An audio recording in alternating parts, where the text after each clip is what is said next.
And then, of course, the one issue that's never really discussed, the persecution of Christians in Arab countries. Ladies and gentlemen, this is one of the things that the mainstream media does not want you to know about. There is a consistent elimination of Christians in those countries. And this is part of Sharia law. And then, of course, Major Hassan in Fort Hood. Everybody knows about him. American citizen, born and raised here. The government sent him to medical school. He became a psychiatrist. And at Walter Reed, people are still talking about it. Everyone was supposed to give a case study. And his case study was how to kill infidels. And he said the best way to kill infidels is to pour boiling oil down their throats. So that was his presentation.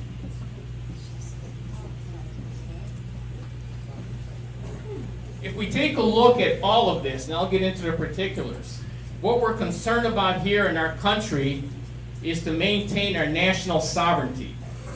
And national sovereignty simply means keeping our freedoms, keeping this country the way it is. These people felt ignored over here. So, national sovereignty is very important. And what we have right now is we essentially almost have a perfect storm descending on us. It's not just the Islamic radicalism.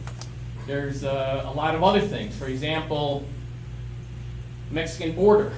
What's going on there, which is listed. You know, how many OTMs, which are other than Mexicans, are coming across? Huge amounts.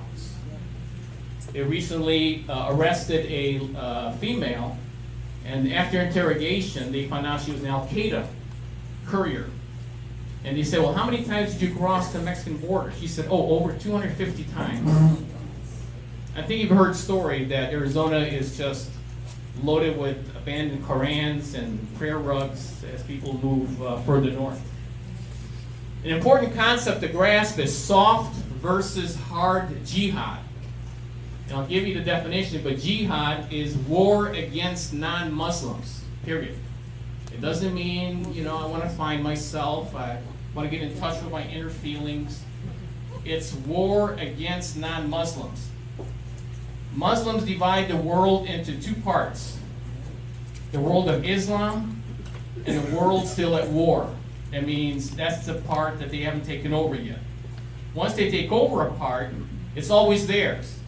So even if someone takes it back, they declare jihad because they had it once. That means they have it for all time. Soft jihad we're experiencing every day. Soft jihad are these little increments that come out. And soft jihad, of course, is not shooting bullets like hard jihad, but soft jihad is something that we see all the time. This was very well documented by Mark Stein in his book, America Alone. And he mentions, well, how do they do it in Europe? Well, Burger King has a custard, ice cream, right? And Iman comes into Burger King and said that your custard cone offends me because it reminds me of the twirl that means Allah. And Burger King said, well, okay then, no more custards. Then you go to the banks and say, you have those piggy banks? That offends us because pigs are unclean. So what do the banks So what did the banks do? They eliminated piggy banks. This is soft jihad, incremental. In California, there was a Catholic school whose team name was called Crusaders. The Muslims in the area protested, well, because, you guys were Crusaders. Osama bin Laden, in his fatwas, his sayings, always used to address Christians as Crusaders. If you recall, George Bush used Crusaders once. Never again. Why? Somehow it was offensive. So political correctness. Hard jihad is easy to understand. They blow you up. 9/11 was hard jihad. As they get more power in countries, they convert from soft jihad to hard jihad. In France, right now, they've got about 7% of the population is Muslim.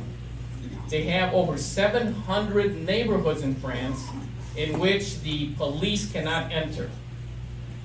That's the Sharia law.